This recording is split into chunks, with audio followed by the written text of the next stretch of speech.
First of all, if you've been following me and you have been seeing my podcast appearances over the last couple of years, I apologize because I have been fine-tuning my message, and I realize how I have been repeating myself over and over again. That's important. A lot of people don't get it on the first couple of times. But one of the things I have been repeating is something I previewed in my TEDx Talk, which is what I call the Bliss Question. And it's simply, what skill, talent, or area of knowledge do you have that you wish more people recognized? And there's a whole cascade of reasons why you wish people recognized it. And when you ask yourself that question, you really dig deep and find your answer. It unlocks a treasure trove of information about why you're here, what you should be doing. It's a very powerful answer to get. And so I've asked myself that a couple of times in my career.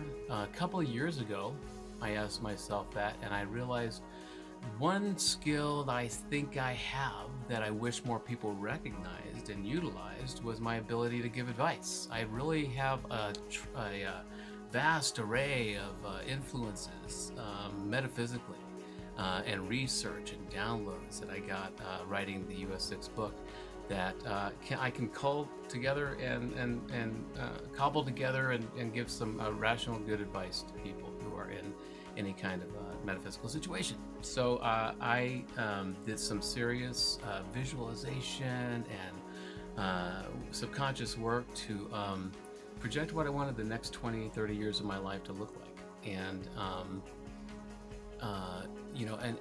and using that skill. And what I want the waning golden years of my life to be like is having a space where I can be present with people. They can come to me, and we can either have small groups or work one-on-one, and I can do workshops about the book, about my open source mode tactics and the earth plexus stuff.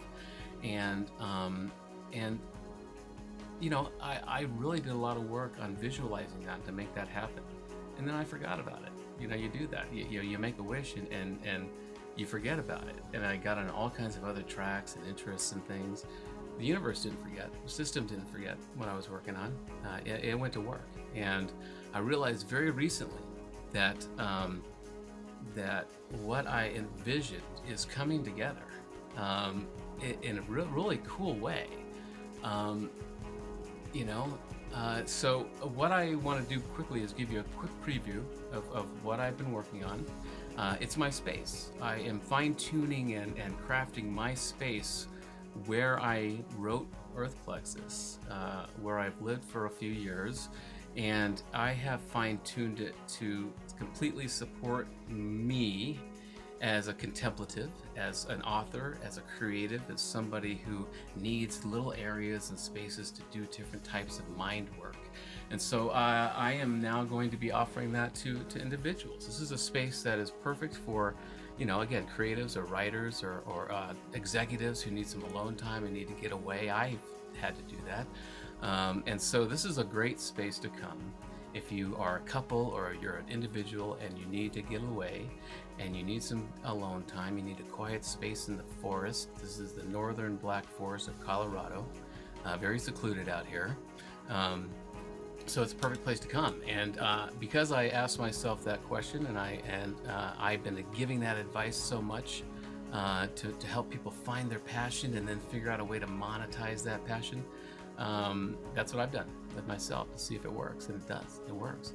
And so this is a quick preview of what the place is looking like.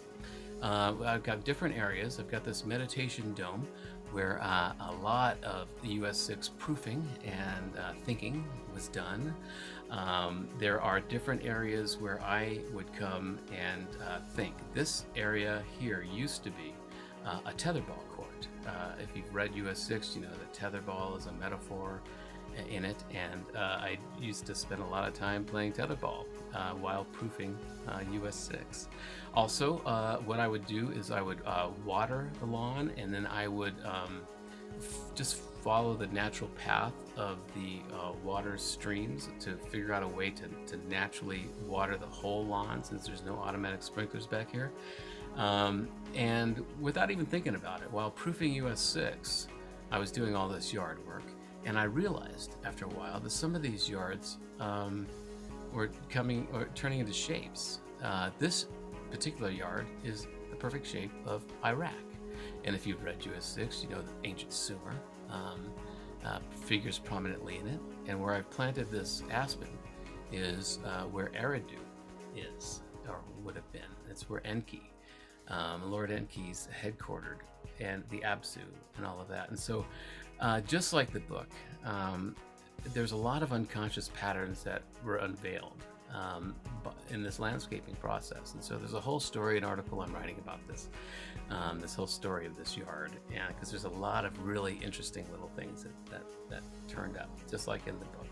So anyway, what I will be doing is hosting workshops and events and open source mode sessions and Earth Plexus contact sessions, and inviting people to come. It's a great place to come. You can either hang out or you can be completely alone.